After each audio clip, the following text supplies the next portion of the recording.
Hi, my name is Jessica, and I'm a teacher in a fifth grade ELA social studies classroom. And my district has moved towards using Nearpod for lessons. I'm going to show you a little bit about some of the tips and tricks that I have learned about Nearpod. This is a great platform. I absolutely love it. So here's a lesson that I've already done, and we'll go back out in a minute, and I'll show you what it looks like when it's complete. Up here at the top, I always name my lessons by what subject I'm teaching in this one, the chapter, and then the standards covered, and that helps me to be able to search for it when I need it.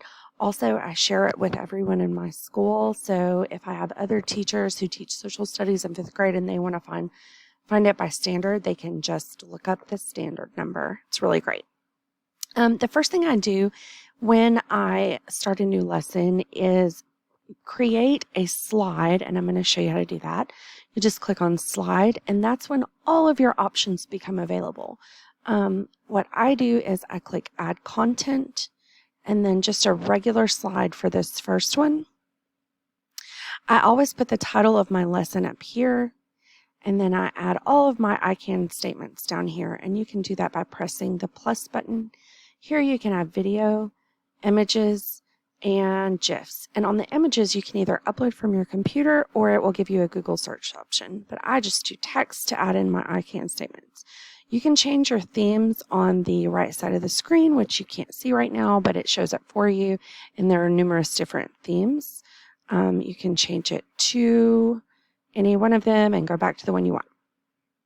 So I'm going to cancel this out. Oh, you can also change the layout of this, but I'll show you that in a minute.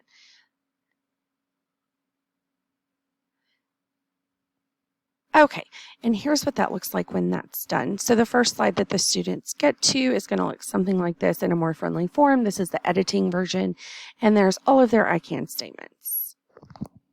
Moving on to the next slide, usually I introduce the lesson and give them either a short video or something from their book. And since our book is digital, I can take and put it into these slides for them to read and highlight things that I think are really important.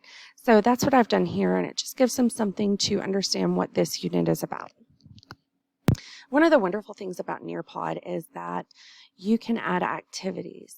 When you click on activity, there's lots of things. Time to Climb is a great game. You put in the questions and the correct answers. They answer it in the form of a quiz, and their character that they have selected races to get to the top of the mountain, and they only get there by answering correctly. You can ask open-ended questions, which I usually use as an end of lesson assessment.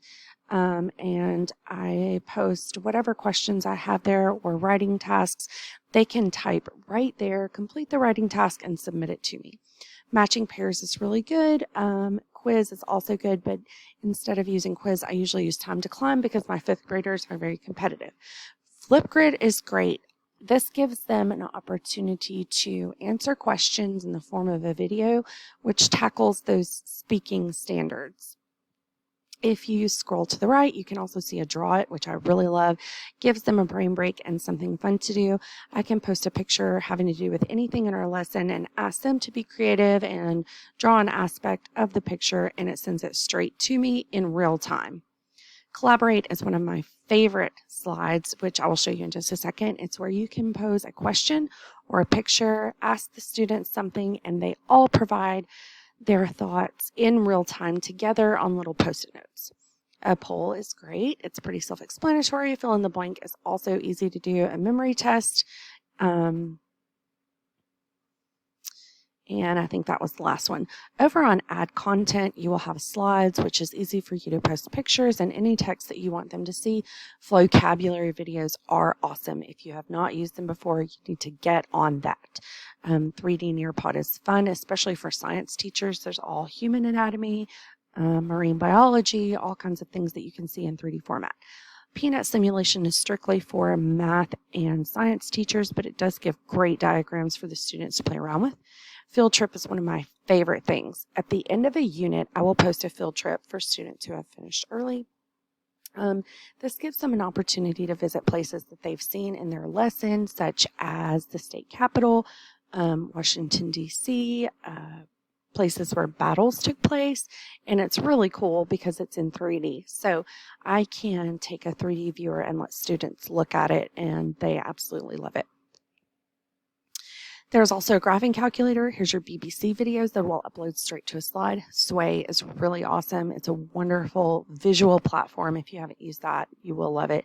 And then here's just a simple video, which you can link to YouTube. And that's great as well, because I use a lot of YouTube videos in my social studies instruction. You can add audio to any slide where you can voice over if you want to add to whatever your students are looking at.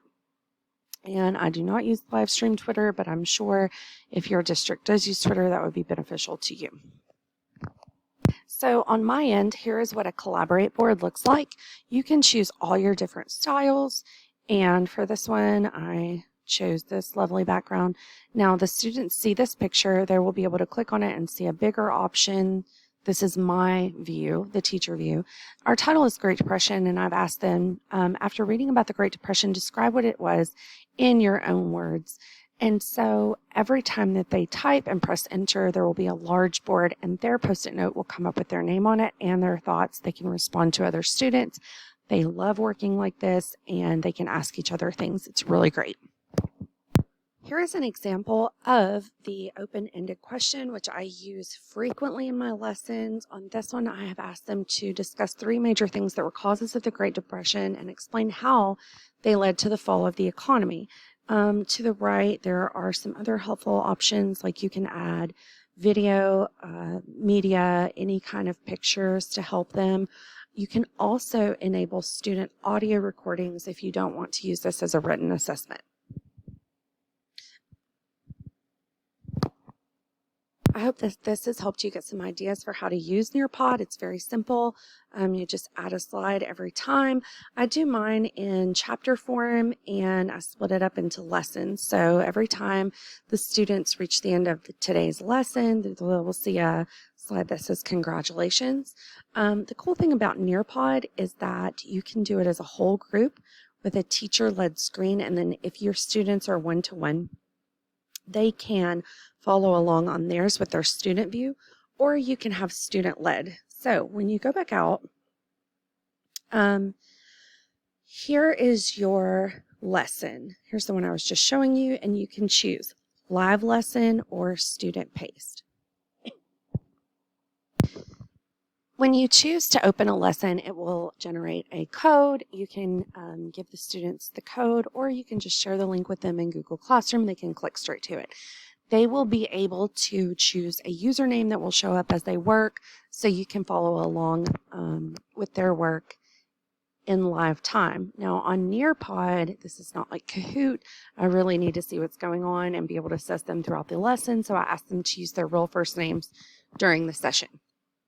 If you click on these 3 dots here, you will have the option to share with other teachers. I use this when I'm planning my lessons. We use Planbook, and I want my admin and my team teachers to be able to see the lesson.